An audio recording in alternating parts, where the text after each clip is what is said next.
Aujourd'hui, le truc sera très conventionnel, puisqu'il s'agit d'évoquer la ligne d'action, une des règles les plus fondamentales du placement de caméra. Alors, de quoi s'agit-il? Voici une scène romantique. Un couple dîne amoureusement au restaurant. Pour émouvoir le spectateur, le réalisateur va déplacer sa caméra de façon à capter au mieux les moments les plus spectaculaires de ce tête-à-tête. Imaginons qu'il se concentre d'abord sur le comédien, puis il décide de déplacer la caméra pour observer la comédienne. Ce déplacement de caméra suppose que le décor et la lumière aient été préparés des deux côtés. Travail difficile et coûteux. De plus, une fois montés, ces deux plans donneront l'impression que notre comédienne tourne le dos à son partenaire. C'est là qu'intervient notre fameuse ligne d'action, dite aussi règle des 180 degrés. Pour conserver une cohérence visuelle entre les plans et économiser le travail des techniciens, on délimite l'espace par une ligne imaginaire, la ligne d'action, qui relie en général les sujets mis en scène. On choisit alors un des côtés de la ligne comme espace de travail.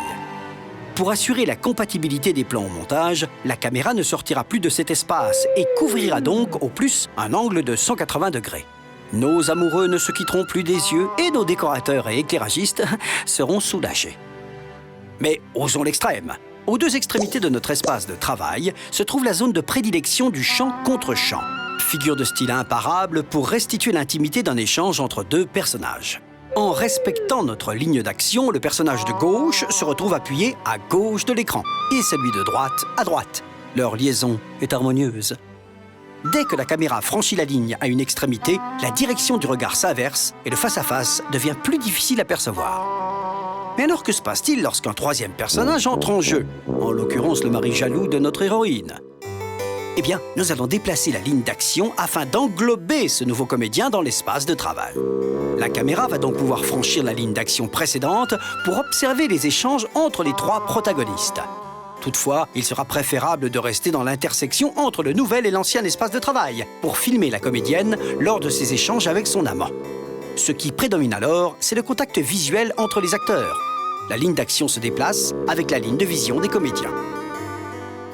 Encore plus délicat, comment gérer la ligne d'action lorsque les sujets sont en déplacement? Notre comédienne et son mari rentrent maintenant en voiture.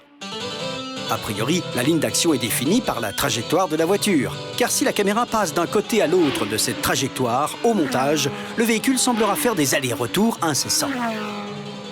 Cependant, la ligne de vision reliant les deux acteurs peut être utilisée pour de magnifiques champs contre champs. Les plans devront alors être suffisamment serrés pour faire oublier l'inversion apparente du déplacement. Évidemment, nous parlons là de convention et comme toutes les règles, elles ne demandent qu'à être brisées. Un réalisateur inspiré pourra délibérément faire fi de la ligne d'action afin de rendre son montage plus psychotique. Par ailleurs, la machinerie moderne vous permet de mettre votre caméra en mouvement. Vous pouvez alors décider de briser les conventions en tournant des plans séquences spectaculaires. La trajectoire de la caméra assurera en permanence la cohérence de l'espace filmé. Ce n'est qu'une question de budget. On récapitule. La ligne d'action est destinée à garantir au tournage des plans qui se raccorderont au montage. Elle relie en général les sujets mis en scène et définit un espace dans lequel la caméra parcourra au plus un angle de 180 degrés.